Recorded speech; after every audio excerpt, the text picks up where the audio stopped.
This is Andrew Wicklund from Project Risk Consultants. We're in step 3 of the schedule risk analysis process, and we're going to go over. We've done a schedule check at this point. What we're going to go over now is actually running some test Monte Carlo simulations. So the reason we do this, and this can oftentimes tell you a lot more than just running a schedule check. A schedule check tells you, hey, these are flags I found. Do what you want with them. Uh, these test simulations actually will help the team a lot. Someone who doesn't know the schedule as well, just to look at the drivers and see, hey, does this make sense as to what's going on, etc. So what I'll do on this is a example EPC plan. It's in the Pertmaster sample files. But what we would typically do, I always select the minimum duration or the maximum duration column, and I hit delete on the keyboard just to make sure everything's clear. And then I'm going to go into the risk menu and do a duration quick risk. Now the duration quick risk is not normally enough information or enough granularity to do a full risk analysis, even though it's such a common strategy. Really hard to justify that I slap the same level of risk over the entire project. It seems very lazy and very hard to justify. So from an owner company point of view, when you see that's happened, that's a red flag that the contractor really didn't do any due diligence whatsoever. But for testing the network, it's a fantastic tool. It's one of the, I think it's as a better schedule maturity tool than running any type of schedule check. Um, what this will show you is how the chain of logic is coming up to a milestone, or what are our chances of success based on these probability or these inputs that we put in. And the reason this is critical is if I load a pessimistic risk load onto the schedule, but I get a high degree or an optimistic output, I know something's wrong and the schedule's not rippling out correct. Also, if I look at the logic and I see the drivers don't make sense to me, I know there's something wrong with my schedule before I do any type of analysis. So what I'm going to do is put a risk on the entire plan. So I'm going to do all tasks. Then I'm going to overwrite the existing estimates even though I cleared everything out.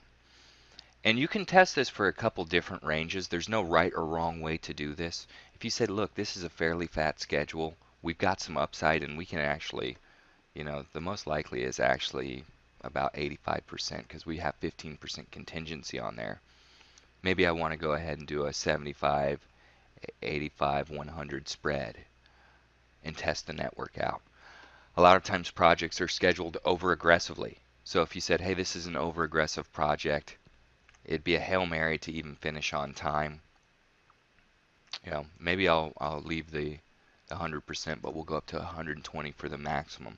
What this is going to do is it's going to load your minimum, likely, and maximum once I click OK. This is a 10-day activity, but it's giving a range from 10 to 12 days. This is a 15-day activity, but it's giving a range from 14 to 18 days. So I've loaded on some pessimism. So I skewed things about 20% to the pessimistic side. So this schedule should push out a great deal. I'm going to go ahead and run the risk analysis. So we added a level of uncertainty on. We should be getting pessimistic results.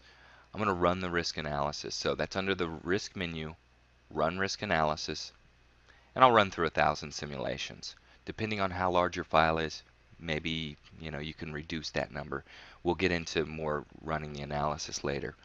But I'm going to click Analyze, and I'm going to step through a couple simulations. And you can see the schedule's moving. It's taking our inputs. Now it's ignoring the remaining duration column, and it's taking inputs always from between the minimum and the maximum. So I'm going to click Go. This is the most exciting part because you see the bars moving. But what's great about this now too is I can look and see if the critical path is switching in any places. So if there's any areas where the critical path may be switching, I can pause this. I could apply a filter. Now once I'm done though, I've gotten over the joy of the bars moving, I'm going to hit complete.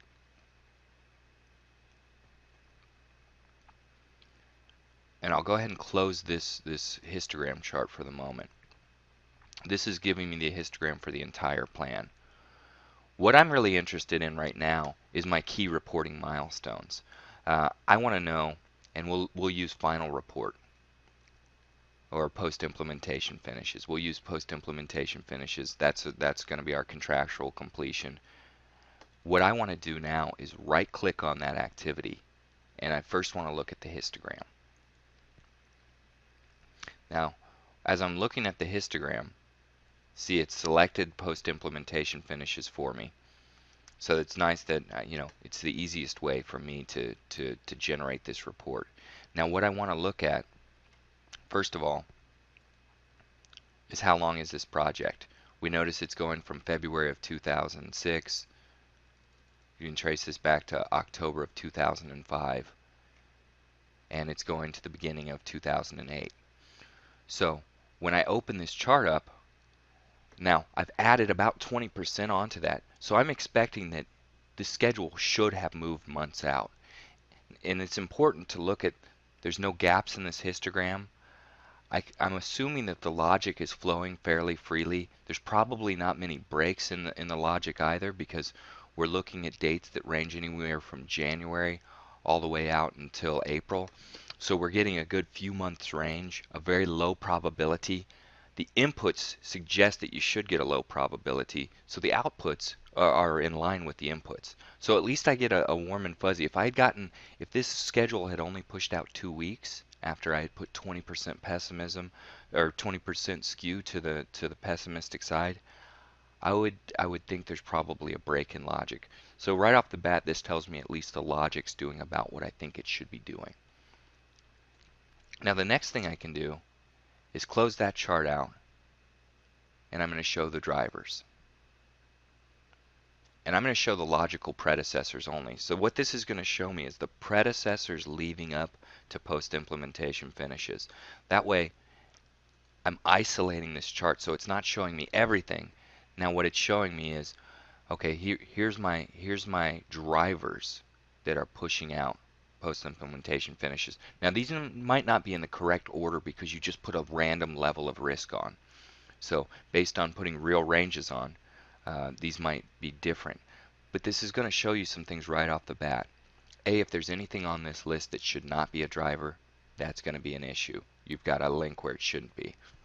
If you've got things on this list, and you can scroll down here, if you've got things that are not listed that should be, you're missing a link somewhere.